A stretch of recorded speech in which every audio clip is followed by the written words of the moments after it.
Després d'unes quantes hores de viatge comencem l'excursió a la muntanya més emblemàtica dels catalans. Tot i estar políticament a l'estat francès, tot bon català sap que pertany a Catalunya.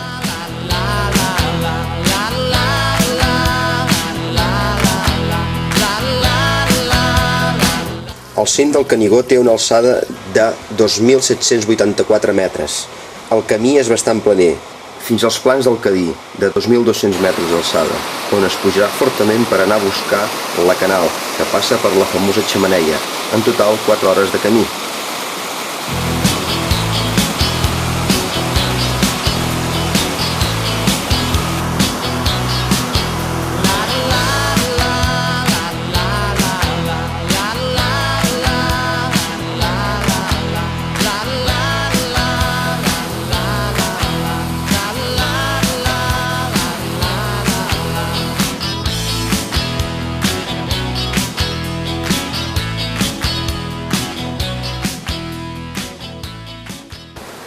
Per culpa de la quantitat d'aigua, la passera per travessar ha desaparegut i hem de buscar altres llocs per travessar el riu.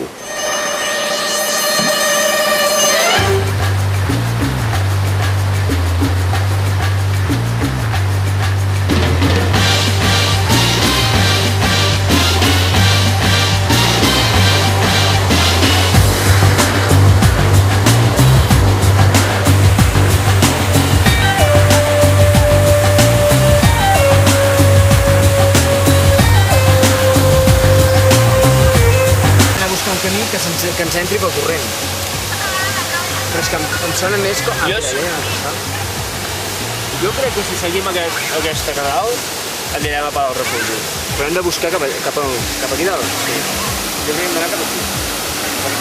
Cap aquí, però ja un punt que hem de veure el coll i tombar cap a darrere. Fent una mica d'història, el Canigó va passar a pertànyer a l'estat francès per culpa dels castellans, ja que l'any 1660 amb el Tractat dels Pirineus, després el 1713 amb el Tractat d'Utrecht i finalment el 1716 amb el Tractat de Nova Planta. Francesos i castellans es van partir la nostra estimada terra després de guanyar la guerra.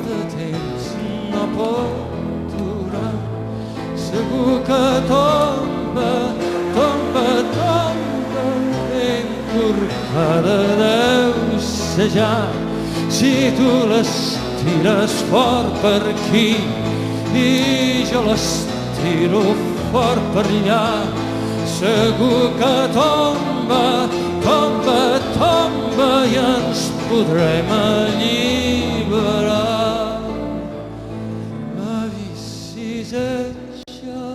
Però el Canigó no només és una muntanya. Als seus peus hi trobem dos monestirs romànics, cabdals, Sant Martí del Canigó i Sant Miquel de Cuixà.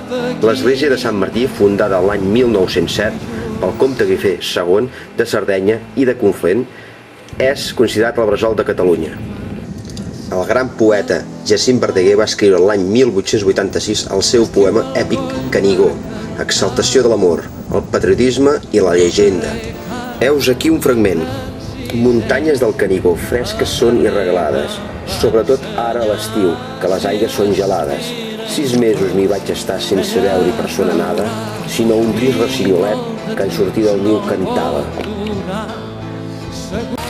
A l'arribar a la Canal ens trobem una creu que ens recorda que un accident a muntanya pot ser fatal.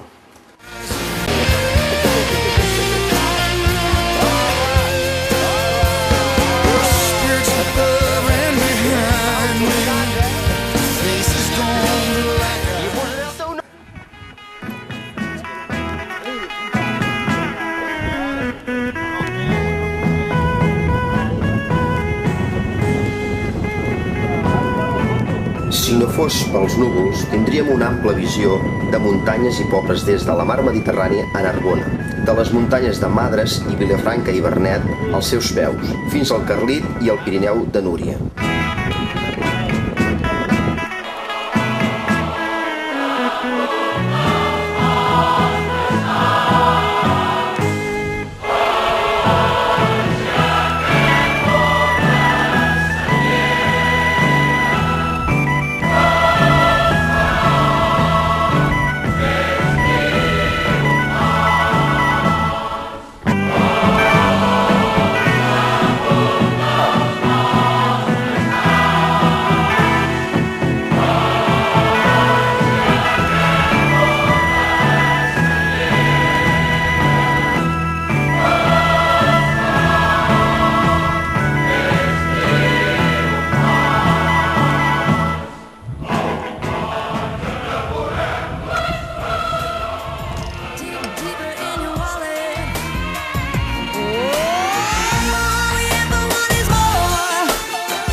Per no tindre de travessar dos rius, decidim travessar més avall i només fer un cop, però ens obliga a fer equilibris.